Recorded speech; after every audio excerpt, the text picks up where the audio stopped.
আমি আমার আগের ব্লগে কইছিলাম যে আমরা শিলং আইছি, তো আমরা শিলং আইরে কোন হোটেলে থাকলাম আর রাইতে কি খাইলাম তাই শেয়ার করবো আপনাদের লগে এই ব্লগে। আর আমার ছোট্ট মেয়েটা দেখেন যেন একটা আস্ত পাকনা বুড়ি খাইতেছে। আসসালামু আলাইকুম বন্ধুরা, কিরম আছেন সবাই? রাইতের বাজে 11:30 আর আমরা যাই হেরে কেবল হোটেল পাইলাম, কারণ আঙ্গর বড় পানি ব্রিজের অন্তি বহুত লেট হয়েছে, কারণ দেখছেনি বহুত গাড়ির জ্যাম লাগছিল, তাই একটু বেশি দেরি হয়ে গেছে গা। আঙ্গর হোটেলের নাম আছিল আপসরা গেস্ট হাউস।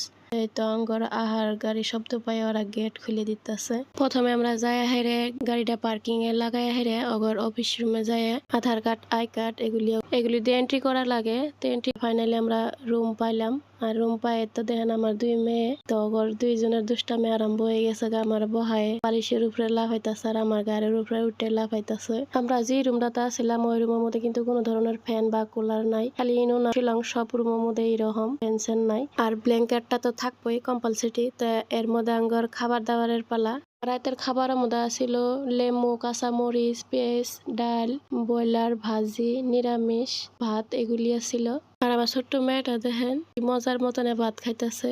ও তার মানে জিনুই আর কি খাবার ববো, ওর এক্সট্রা একটা চেয়ার, এক্সট্রা একটা প্লেট, আর এক্সট্রা সব কিছুই লাগে। তো ওগর ব্যক্তিরে আমি বাইরে বাইরে দিতেছি, ডাল বাইরে দিতেছি, সবকিছু বাইরে দিচ্ছি খাবার নেগে। আর এই হোটেলের খাবার দাবার গুলো খুবই টেস্টি আছিল, তাই খুবই ভালো লাগছে। আপনি নিজেও বানায় খাবার পাবেন, নিজে বানায় খাবার মতন সুবিধা আছে, কিচেন টিচেন সবই আছে। আমি এগুলি সব সুন্দর করে ভিডিও করছিলাম, কারণ মোবাইলে থেকে আমার ভিডিও গুলো কি করে ডিলিট হয়ে গেছে আমি নিজেও গম পাই না। আর এই আছিল আঙ্গর রাতের খাবার। তো আপনার কাছে আমার ভিডিওটা কিরকম লাগছে কমেন্টে জানায়েন। আর যদি কেউ আমার ফেসবুকে দেখেন তো ফেসবুকে ফলো করবেন, আর যদি ইউটিউবে থেকে দেখে থাকেন তো ইউটিউবে সাবস্ক্রাইব করে আমার পাশে থাকবেন। তো ধরনের সুস্থ থাকেন, ভালো থাকেন। আল্লাহ হাফিজ, আসসালামু আলাইকুম।